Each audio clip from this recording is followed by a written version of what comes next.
বন্ধুরা, আসসালামু আলাইকুম।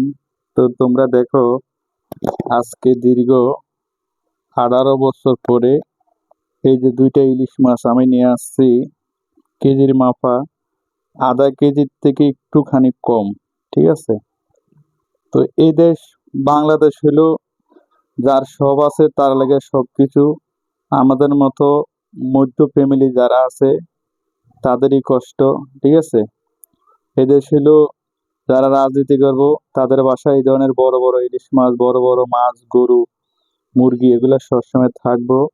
আর আমরা যারা মৃত্যু ফ্যামিলি আছি তারা সবসময় বাজারে যায় হতাশা ভোগ করা লাগবো, ঠিক আছে। এটা হলো আমাদের বাংলাদেশ।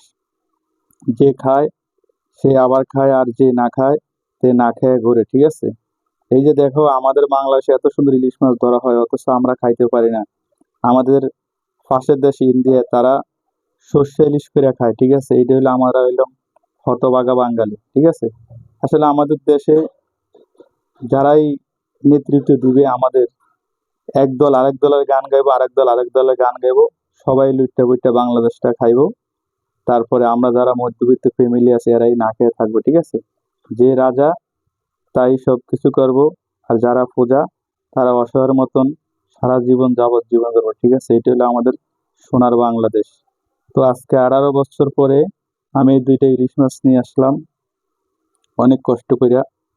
তো যারা ইলিশ মাছ খেতে চাও, আমি বলবো ইলিশ মাছ তোমাদের জন্য একটা স্বপ্ন। কারণ যারা মধ্যবিত্ত ফ্যামিলি আছেন এদের জন্য এই ধরনের জিনিস অনেকটাই দুঃসম্ভবের মতন। আমাদের দেশে এখন জাতীয় মাছ দিছিল ফাঙ্গাস, এখন ফাঙ্গাসের কেজি 250 টাকা, ঠিক আছে। ওইটাও এক সময় আসবে, গরিব এই দেশে ভাতও খাইতে পারবে না, ঠিক আছে, ভাত না খাই মারা যাবে। এটার নাম হইলো বাংলাদেশ, ঠিক আছে। তো থ্যাংক ইউ সবাইকে। ভিডিওটা ভালো লাগলে অবশ্যই লাইক শেয়ার দিয়ে আমাদের পাশে থাকবেন। থ্যাংক